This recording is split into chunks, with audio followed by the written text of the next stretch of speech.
This is Katie calling in from Premier Marketing. Sorry about that. We were having some technical difficulties over here, so I do apologize for the little late delay, but to make this short and sweet, we are thrilled today to have Surety's Macy Leonard discussing income protection for stay-at-home parents. We are hearing more and more questions on income protection on a variety of different situations. And one thing that we are hearing is about people making changes in their careers and maybe taking some time to be at home with their kids or some other different situations. So we thought we'd have Macy here today to show us what kind of options we would have. Macy, take it away. Awesome. Thank you, Katie, and thanks everyone for joining us. I am very excited to be here as well to talk about income protection alternatives for stay-at-home parents. So right now, you guys, if you're not using critical illness as a solution, you are truly leaving a lot of money on the table. And we're going to go through today exactly what the opportunity is, how to capitalize on it, and some tools for you to close the deal right away. So to set the stage, I was just telling Katie, I actually attended a webinar that was hosted by LinkedIn yesterday, and it was on, they called it Forward. So basically what we're looking at and what we're seeing in the workplace is, just like Katie said, people are making changes. People don't want to be in an office. They want more flexibility. They want to be able to do something that's meaningful to them and or just stay at home with their kids, right? We're seeing this shift in mindset of the pandemic has really put it into perspective, kind of what's important. People are getting more time at home with their kids outside of work or working from home. And so they are starting to really see, hey, this is important to me, and this is something I'm interested in pursuing. Now, and just like Katie said in the chat too, if you do have questions, we are going to be utilizing that chat feature, and we'll tackle those at the end. So please enter questions along the way into the chat feature. But quick statistic for you. 55% of women left their job or considered leaving work since the pandemic started due to what they're saying is lack of flexibility. So over half of working women either left their job or considered leaving their job just because they didn't feel that they had a flexible enough work environment or work-life balance. That's huge, okay? Now, in addition to that, 60% of Americans, being males and females, believe that it's the best choice for their children for one spouse to stay at home with the kids. That's a hefty number, and that's a recent number. That was in 2022 that statistic came out from Very Well Family. So this is, again, just showing us that more and more Americans' mindsets are shifting to the work-from-home culture or just being a stay-at-home parent. Now, we talk a lot about stay-at-home moms, right? However, what I want you guys to acknowledge and realize, this presentation was called Stay-at-Home Parents, right? So we know that the majority of stay-at-home parents are female. It's about millions of people compared to a couple 100,000 of males. So millions of females, a couple 100,000 of males that are stay-at-home parents. But what's important to note is between 2010 and 2014, which is obviously several years ago, and it has continued to increase since then, the number of men who chose to stay home increased by 37%. So not only are we seeing a shift in the mindset of women in the workplace, we're seeing a mind shift in men, okay? So this is kind of all-encompassing, setting the stage of why should you even be thinking about an alternative in income protection? Well, here's the problem, right? We've got parents that want to stay home, which is a great thing. They want to raise their own kids, and I think we should all embrace that. The problem is they don't have a taxable income, so you can't offer them traditional income protection, okay? However, if we look at all of the jobs that the stay-at-home parent typically does, their annual salary should be about $203,000. So this can be anywhere from, a taxi or private driver to a chef to cleaning or a maid type job, to all of these things that encompass what a stay-at-home parent is doing, although they're not getting a physical check, okay, or a direct deposit. So again, not eligible for traditional disability income, but if we look into this a little bit further, what happens if that stay-at-home parent becomes ill? Okay, they have a cancer diagnosis, they have a heart attack or a stroke, for example, and they can't do those jobs that they've been doing to keep the household running like it is. That's a major, major setback for that family. Now, not only is this family still relying on one income, one taxable income, they have a working parent that is probably financially stressed and also now stressed about the health of their spouse. They've got to, within all of that, pay health bills most likely and continue to try to keep up with the lifestyle they're used to living by way of probably hiring out for some of those jobs that the stay-at-home parent was doing. So this is a major, major dilemma, and increasingly so something that you should be talking about, since, as you saw, almost more than half of the people out there are thinking about staying home with their kids. So what's the solution? Critical illness with a surety is a very popular alternative for disability income. Now, what this does and why this is a good alternative is because, number one, it pays a lump sum tax-free cash benefit. So what this means is we're not reimbursing for hospital bills. Okay, when the client's diagnosed with a covered condition, which I'll show you in a couple slides, we are just sending them a check saying, hey, I'm sorry that this happened. Use this money however you want. So we've had people go on vacations. We've had people, pay for medical bills. In this situation, maybe they want to pay off their mortgage, pay medical bills, hire out services to help with the laundry, for example. So all in all, they can use the benefit on this policy just like they would a disability income benefit or a traditional paycheck. Return of premium is automatically included in this policy, and that's for a death due to a non-covered condition. So, for example, a car accident is not a covered condition in this policy. And so if the client were to unfortunately pass away in a car accident, we would pay back the premiums that were paid into the policy minus any claims that were paid out to the beneficiary. Okay, so ROP automatically included, and that's a safety net for your client, and a really good talking point to let them know, hey, if something happens outside of what this policy covers, you're just going to get your money back, and that's automatically included. Another niche here is that there's no employment or income verification. So we're not requiring someone to be working 30 hours per week like we do with disability income, which means it's obviously a good alternative for those who don't have a traditional tax-paying job. And then we have a rider that we're going to talk a little bit about here in the next couple slides, but it's called the critical accident rider. And I highly, highly recommend adding this rider. It's pretty affordable to all policies that you're writing as an income protection alternative. And the reason is, again, we'll go into what it does, but it basically adds a little bit of an accident or disability income additional flavor to this critical illness solution. Okay, so where we're covering an accident as well as an illness. So let's look a little bit more at the product itself. Critical illness is called that. It's called a surety critical illness when you go out to the website to run quotes and do applications. And you can write this on anyone ages 18 to 70, okay?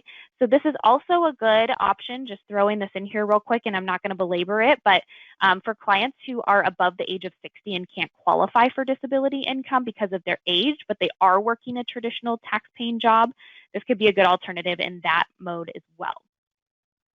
Now, the policy itself does last the entire lifetime of the insured. Okay, so the policy doesn't end at a certain age. It ends with death or termination of the contract.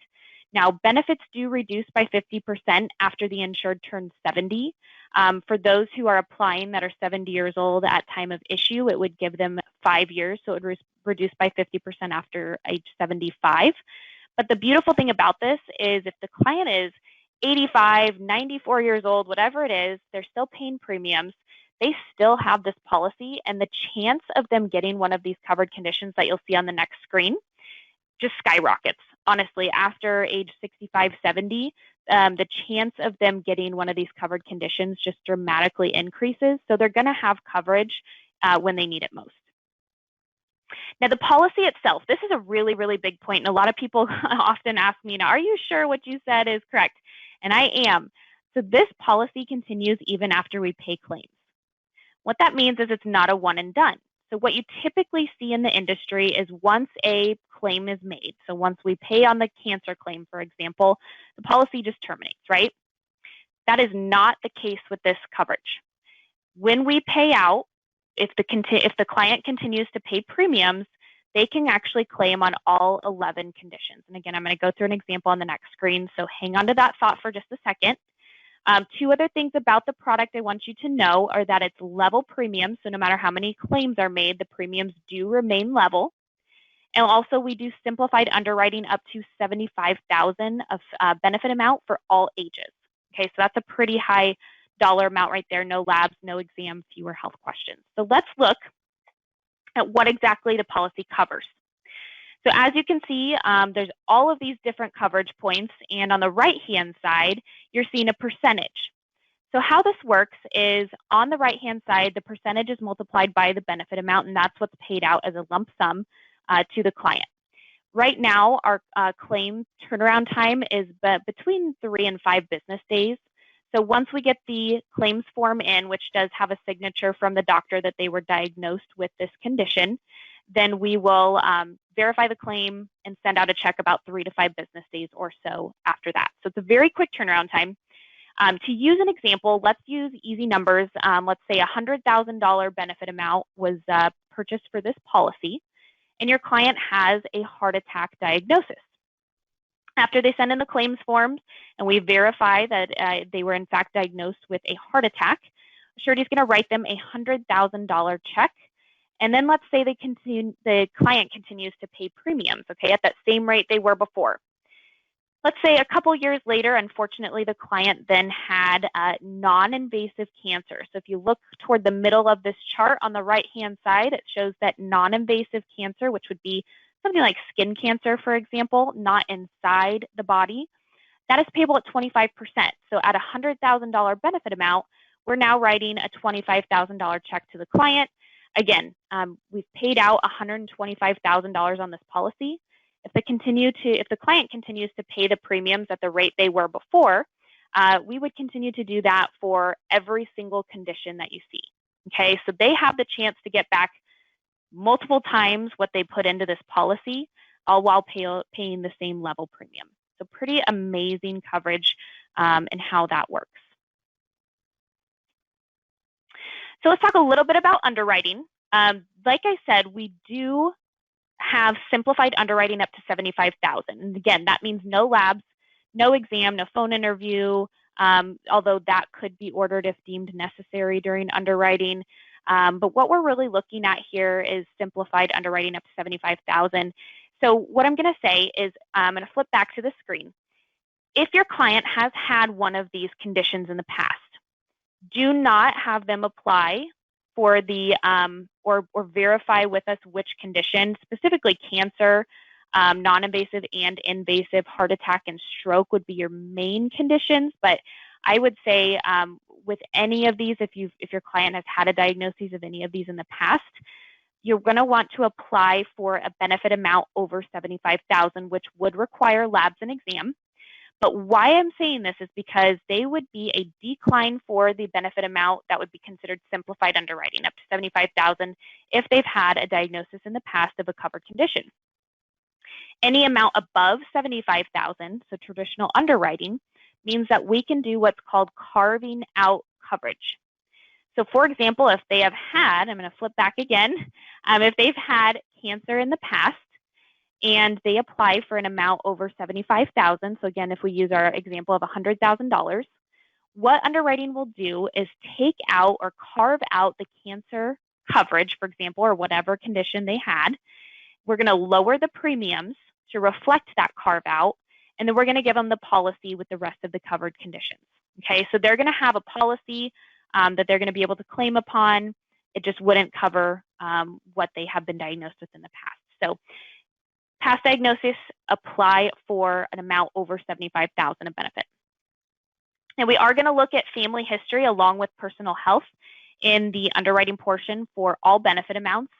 What I mean by that is we're specifically going to be looking to see if two immediate relatives or immediate nuclear family members have died of a covered condition. So if both parents died of cancer or a heart attack, for example, most likely your client would be a decline for this product. Now that's very rare. We hardly ever see that. But you should just be aware that that is something that is essentially a knockout although we could carve out the coverage as well depending on what the condition was. So just know we are going to look a little bit at immediate family history, and then we're going to ask those health questions regarding personal health as well on the application. And again, simplified up to $75,000. So I want to take a look at a couple of the riders and then give you some sample numbers, wrap it up with some tools, and take some questions. So it's going to be very short and sweet today. But as I mentioned earlier, I highly, highly recommend adding the critical accident rider to any policy that you're working on for an income protection alternative. So here's what this does. Pays a lump sum to the primary insured if they're confined to a hospital due to an accident, okay? So if we look at traditional disability income, which we're writing for taxable income earning individuals, then we are covering both illness and accident or illness and injury on that policy. With the critical illness, as you saw, those are illnesses that are covered. I will just tell you that about 90% of disabilities are actually caused by illnesses. So that alone is a good reason to get this policy as an alternative. However, adding this rider adds a little bit of that accident flavor or benefit to the coverage to make it closer, even closer to a true disability policy. So you can see 1 day without surgery, no benefits are payable, but starting at 1 or 2 days requiring surgery, and then up to 14 days in the hospital, we're going to pay out a lump sum benefit amount to the client. Again, they can use that money however they want. So really, really strongly recommend this rider for this type of solution. Now, I did take a couple screenshots here on this slide and the next slide of the sample policies. I wanted you guys to be able to see exactly percentages that were included and covered. So apologize for the little sample wording that you see there.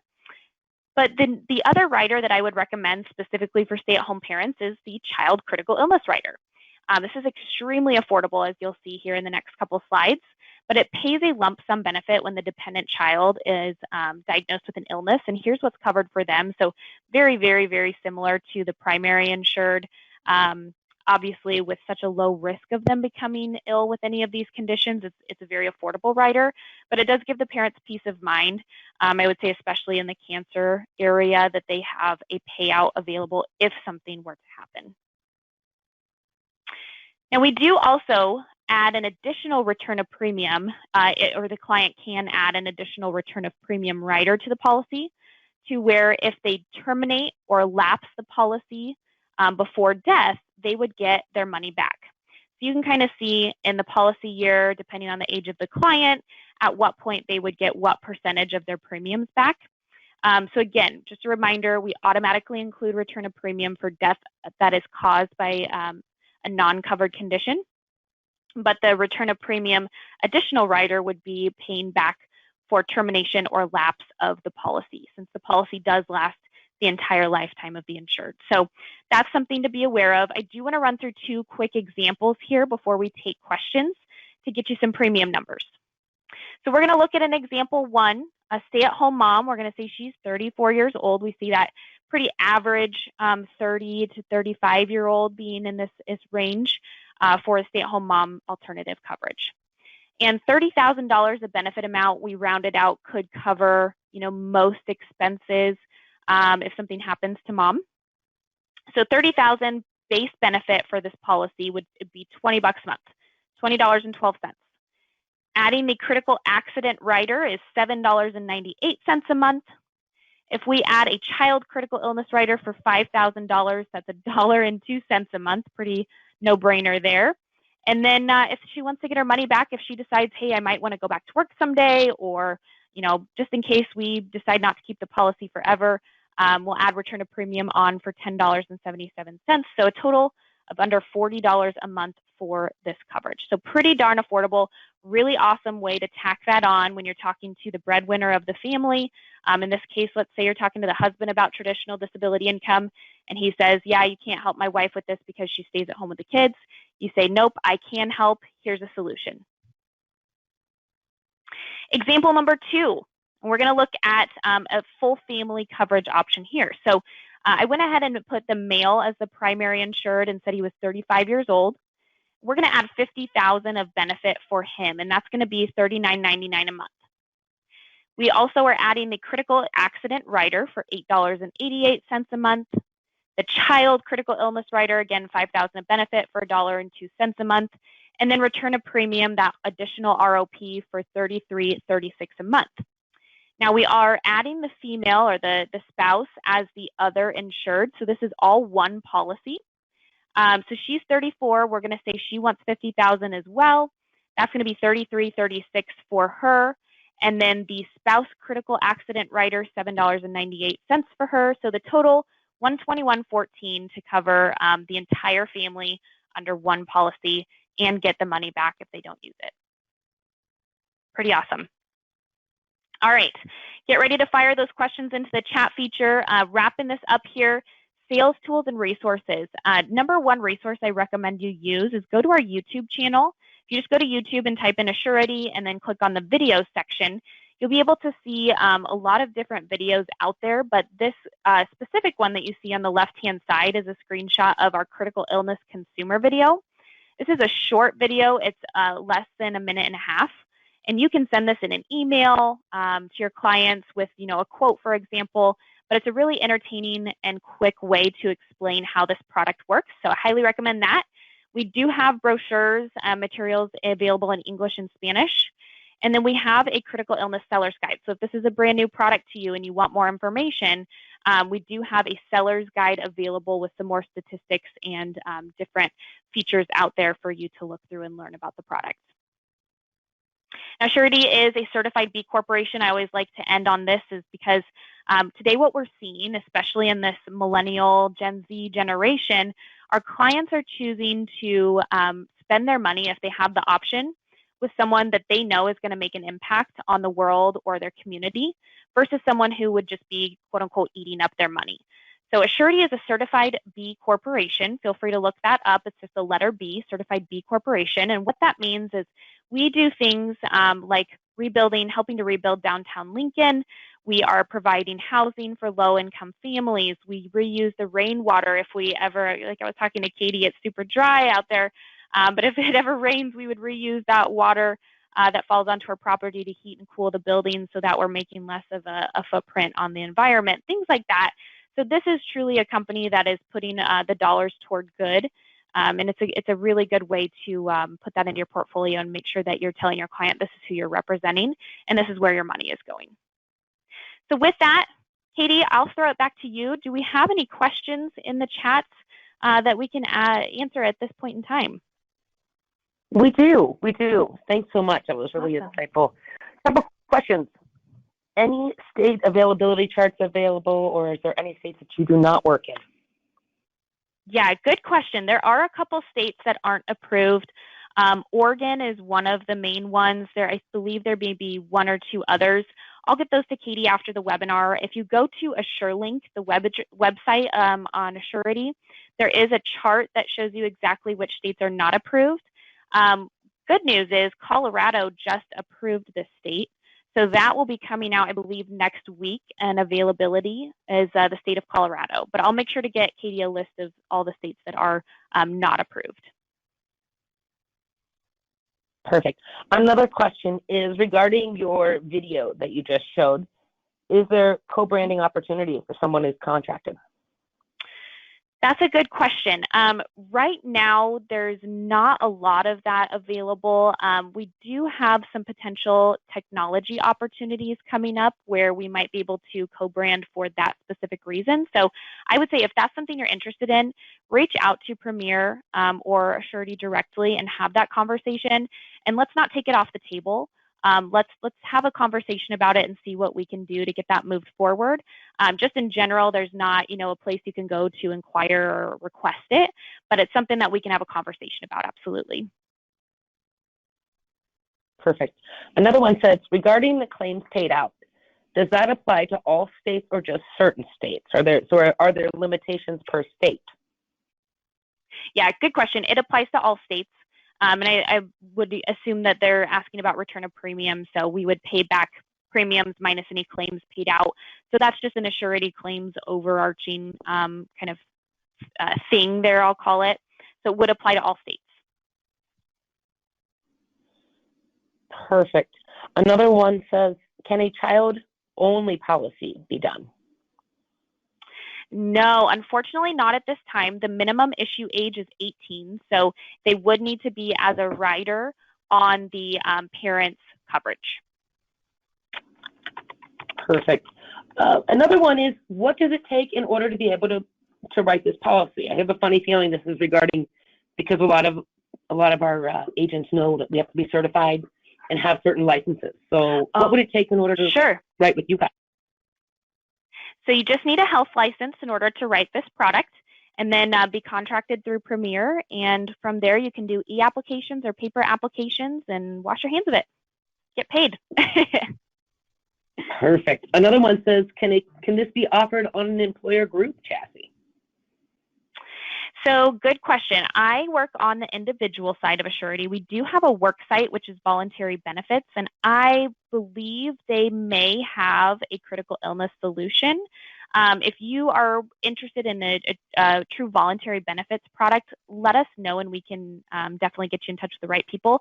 On the individual side, what I would say is this is a super easy and simple process, especially for the simplified underwriting amounts.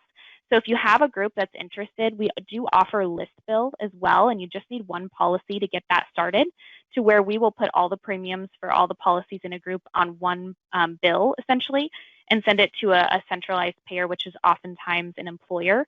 So that's something we can work out in a couple different ways. So make sure to reach out directly to Premier if that's something you are interested in, or a surety, and we can help you. Perfect. I just see one more, and that question is, how long does it take in order for a claim to be paid? So I'm guessing they mean regarding of the point of, how long would that take to process? Yeah, so like I said earlier, we're at about a 3 to 5 business day turnaround time when we have all the requirements in. So once we receive a claims form, it would need to be signed by the doctor that they've had that condition. Our processors will take a look at that. If everything needed was already received, check would be sent out approximately 3 to 5 business days later.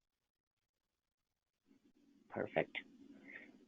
Yep. Well, Macy, I think we handled all the questions. I really appreciate everybody who attended today. I know everyone is busy, but I appreciate you taking the time to join us just to hear about this opportunity. And Macy, as always, fantastic, very insightful, and we really appreciate our continued relationship and look forward to hearing from everyone soon. Awesome. Thank you so much for the opportunity. Have a good day, everyone. Alrighty. Goodbye, everyone.